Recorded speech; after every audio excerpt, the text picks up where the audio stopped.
हा कायदा झाला तर आमच्यासारख्या महिलांवर अन्याय होणार नाही। शिवाजी कोण होता या पुस्तकावरून पुन्हा एकदा महाराष्ट्रामध्ये नवा वाद निर्माण झालाय आणि आता शिवाजी कोण होता या पुस्तकाचं जाहीर वाचन केले जाणार आहे। कॉम्रेड गोविंद पानसरेंच्या स्मृतीस्थळी वाचन होणार आहे। गायकवाडांच्या विरोधामध्ये डाव्या चळवळीतील कार्यकर्ते आक्रमक झाले।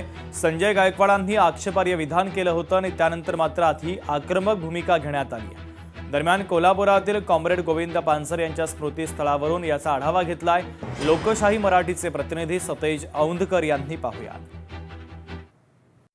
कॉम्रेड गोविंद पानसरे लिखित शिवाजी कोण होता या पुस्तकाचे प्रकाशक प्रशांत आंबी यांना काल खरं तर बुलढाण्याचे आमदार जे आहेत गायकवाड यांनी धमकी दिल्यानंतर आणि शिवीगाळ केल्यानंतर आता शिवाजी कोण होता या पुस्तकाचं वाचन राज्यभर आहे ते केलं जाणार आहे। सामूहिक वाचन आहे ते केलं जाणार आहे। कोल्हापुरातलं कॉम्रेड गोविंद पानसरे यांचे जे स्मृती स्मारक आहे या स्मारकाजवळ आज संध्याकाळी 6च्या सुमारास या पुस्तकाचं सामूहिक वाचन केलं जाणार आहे।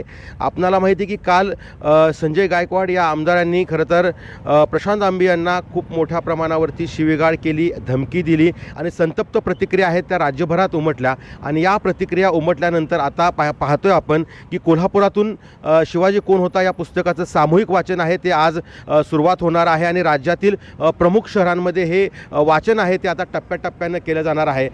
खरं पाहिलं तर प्रशांत आंबी यांनी पोलिसात तक्रार दिलेली आहे, तक्रार अर्ज दाखल केलेला आहे, मात्र अद्याप गुन्हा दाखल झालेला नाही आहे। गुन्हा कधी दाखल होतो याच्या प्रतीक्षेत कोल्हापूरकर आहेत। मात्र आता राज्यभरात याचे संतप्त पडसाद उमटतील आणि सामूहिक वाचन शिवाजी कोण होता या पुस्तकाचं केलं जाणार आहे। सतेज औंधकर, लोकशाही मराठी, कोल्हापूर। पुढची महत्त्वाची बातमी आपण पाहूयात। जुन्या